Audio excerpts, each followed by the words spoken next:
공매도가 전면 금지된 첫날 코스피 지수가 역대 최대인 134포인트, 5.66% 올랐습니다.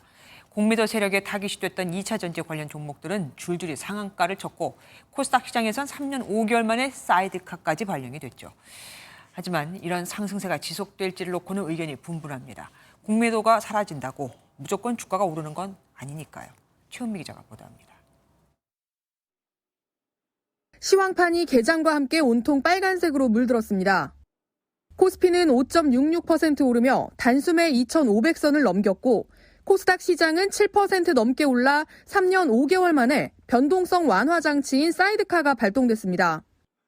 에코프로와 에코프로비엠이 상한가로 직행하는 등 공매도 잔고가 많았던 2차 전지 종목이 폭등했습니다. 급등을 이끈 건 개인도 기관도 아닌 공매도에 나섰던 외국인이었습니다. 공매도는 없는 주식을 빌려서 매도한 뒤 주가가 떨어지면 사서 되갚는 방식이라 예상과 다르게 주가가 오르면 큰 손실을 보게 됩니다. 공매도가 금지되자 주가 상승으로 인한 손실을 막기 위해 외국인이 서둘러 주식을 사들이며 전체 주가를 끌어올린 겁니다. 하지만 이런 상승세가 언제까지 지속될진 불투명합니다. 과거 공매도를 금지했던 세 차례 사례를 보면 코로나 위기 당시 글로벌 유동성이 풍부했던 때를 빼고는 그다지 큰 폭의 상승은 없었습니다. 오히려 이번 조치가 한국 주식시장에 대한 신뢰를 떨어뜨릴 거라는 시각도 있습니다.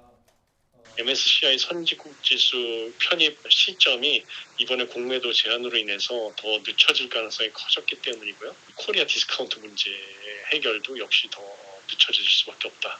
오늘 같은 상승세가 지속적으로 이어지지는 않을 것으로 보이거든요. 공매도 금지가 개인 투자자 보호를 위해 불가피한 조치라는 당국의 설명이 있지만 개인들이 선호하는 일부 종목에 거품을 가져올 거라는 우려의 목소리도 나오고 있습니다. MBN 뉴스 최은미입니다. 안녕하세요. 김주하입니다. 공정하고 신속한 MBN 뉴스, 유튜브를 통해서도 만나보실 수 있습니다. 특히 더 많은 뉴스와 라이브를 보고 싶으시다면 오른쪽을 눌러서 구독하시면 됩니다. 어렵지 않죠?